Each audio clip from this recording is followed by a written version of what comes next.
Welcome once again. Happy St. Patrick's Day to another episode of the Olympics featuring Christian from the Friday night panel. And on this St. Patrick's Day, I think we're going to pay a little tribute to the country of Ireland. Well, happy St. Patrick's Day, Ireland, and to Ireland, to Graham, to all of our viewers. Hope you're enjoying it. Hope you're get a chance to celebrate safely. We are talking a little bit today, a little bit of a history lesson about the Irish Olympic Federation. Now, Ireland has a very strong sporting background. Just unfortunately, a lot of their major sports just haven't ever made it out of Ireland. If you've ever had a chance, and if you haven't had a chance, please do go check out the sport of hurling as well as Gaelic rules football. It is some of the best, most high-paced sports you'll ever see in your life, and they're both physical games and they're brilliant to watch. I highly recommend it if you haven't had a chance. But we're going to take a look today at Ireland's Olympic Federation.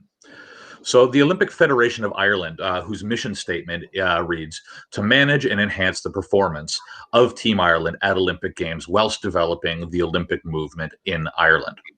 Pretty straightforward. So who are they? The Olympic Federation of Ireland is actually the new name for the Olympic Council of Ireland since the 15th of September 2018. The Irish Olympic Council, which was founded in 1920, was the original name of this one.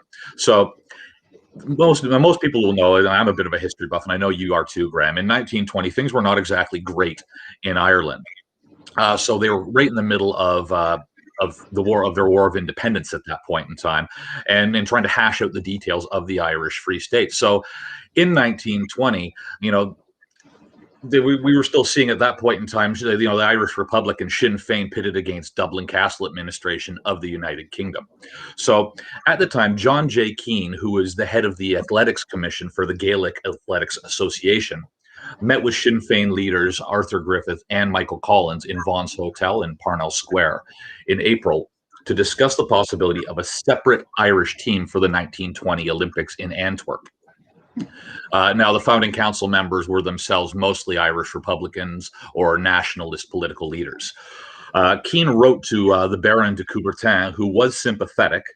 But for those of you who don't know, Charles Pierre de Freddy, Baron de Coubertin, was the founder of the IOC, sat as its second president, and is widely regarded as being the father of the modern Olympic Games. But the Belgian organizing committee for the Antwerp Games deferred to the British Olympic Association, which took the unionist view at the time that Irish competitors should be part of the British team. By August, Keane was proposing that a separate Irish delegation should march under the Union Jack on the model that Finland had used during the 1912 Summer Olympics, when they were at that point in time still part of the Russian Federation. Sorry, the Russian Empire, not the Federation. We now have the Federation, Russian Empire in 1912. The International Olympic Committee decided at the time to, quote unquote, suspend all decision until the moment when the Irish question would be solved politically, end quote. Keane did apply again in April of 1922 during the provisional administration that was preparing for the formal establishment of the Irish Free State that December. De Coubertin was worried at the time that the Talkin Games were intended to rival the Olympics, but the British Olympic Association's delegate was unsure of the political outlook in the build-up to the Irish Civil War. Keane was able to allay these worries, though, and as such, the Irish Olympic Council was affiliated to the IOC on the 3rd of June, 1922. Quick aside from the Olympics, I can never get any of these pronunciations right, and I think you know that. The Talkin Games were originally set up as an Irish Olympiad, okay, and these were meant to run, and they again also have ancient origins, but they were being set up and proposed to run as well. He was worried that this was going to be a competing event, and at the time, the Olympics wasn't as an established institution as what we have now.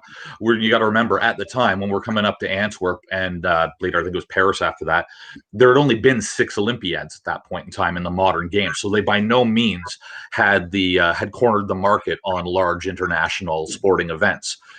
And the fact that they were holding the Irish Games right on the heels of the Olympics saw not only Irish competitors, so it was also bringing in competitors from England, from Scotland, from Wales, from Canada, from the US, from South Africa, as well as Australia. So these were kind of starting to gain momentum to rival the Olympic Games. In Ireland, unfortunately, they saw a change of government, change of administration, and they saw funding dry up for these games. So who knows what would have been. They were held 3 times, though, 4 years apart, and always right on the tail end of the actual Olympiads themselves. So they weren't without their own worry that this could have been, at the time, an actual rival to the Olympics. I digress, though. In 1952, the council changed its own name from the Irish Olympic Council to the Olympic Council of Ireland.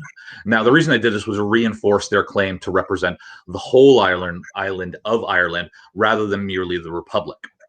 And its team competed as Erie in the 1948 Olympics and as Republic of Ireland in 1952 before reverting to its preferred, just straightforward Ireland in 1956. After Lord Killannon secured an agreement of Avery Brundage, the Olympic Council of Ireland and the British Olympic Association since then have an agreement that Northern Irish sports people may compete for either team. So this is one of the reasons why you'll see boxers like Blaine Dobbins, who fights out of Ulster in Northern Ireland, competing for Ireland rather than competing for Great Britain.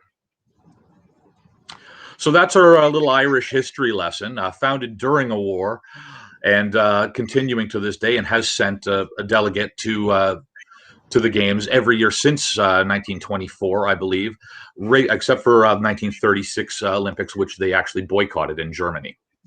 But they've been at every game since then. But again, that's our history lesson for St. Patrick's Day, and we'll be looking forward to see what the Irish squad can pull together at the rescheduled European qualifiers this upcoming June in Paris, where we'll be seeing, Kelly Harrington and her mates putting on a bit of a show for us. So I look forward to that. But moving on and having a quick look now at a tournament that the Irish, like Team Great Britain, are not competing at this year. The Bosphorus tournament kicked off its first day of fights yesterday. Both of the teams actually citing COVID-19 precautions as well as travel restrictions for their absences at this particular tournament. Now, we were talking just yesterday about how aggressive India has been in getting their fighters to these international tournaments over the last few months. We've got our theories on why that is for a couple of different reasons we'll talk about in a minute, as well as the successes that they've been having at these tournaments. Indian fighters making it into 9 of the finals at the recent boxing tournament in Spain. Sadly, however, the Bosphorus tournament has not gotten off as strong a start as they might have hoped for. So Gurev Solanki and Sonia Latter made it through the first round at the start of this Bosphorus tournament. And they're the only 2 to do so far. Solanki, a 2018 Commonwealth Games champion, beat Arapov Adios of Kazakhstan in unanimous decision in the 57-kilogram men's category to advance to the quarterfinals. Competing in the women's 57-kilogram category, Sonia Latter, too, won her bout 5-0 with the World Championship bronze medalist dominating Argentina's Rosario Milagros. 4 Indian boxers, however, who did fight yesterday suffered losses and will not be moving on. Commonwealth Games bronze medalist Naiman Tanwar went down 4-1 against Turkey's Mohamed Baki Yeltsin in the men's 91-kilogram category. Lalita Prasad in the 52-kilogram category for the women lost to Kazakhstan's Abdikader Damir 5-0. Parag Shavlin in the 75-kilogram category was beaten by Azerbaijani Sashuvarli Karman, while Pooja Saini in the women's 75-kilogram category was defeated by Anastasia Sharmanova of Russia.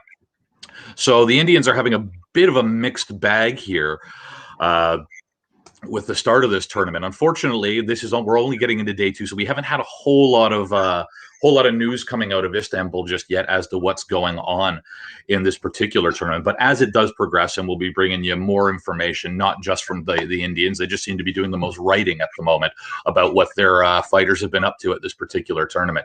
But we will be covering a little bit more of that as we move forward. And I see that Big T's chiming in here. What have we got here? couple of things, an upcoming tournament Yeah. or camp, as he's describing, in Ireland. Oh yeah. Well, the camps and tournaments are two very different things. Obviously, training camps are you're going to see. They're almost like unofficial tournaments when you get down to it at the end of the day, because you are going to be sparring against opponents that are not on your actual national team. You have a chance to actually come up against some different fighters that you wouldn't normally see. So that's Big T letting us know at the beginning of April, a multi-nations camp is going to be going on in Ireland. Both Team Great Britain as well as the Italians and a few other countries will be taking part in that. And also voicing some concern about how unfair he believes that some countries can travel and some cannot, especially during our current ranking system. Whereas if you don't get a great showing at these rescheduled European qualifiers, these tournaments that are happening right now may be the gateway between you making it to an Olympics or staying home. So we're not going to watch this year, as we know. So just another way that COVID is definitely influencing these games from behind the scenes.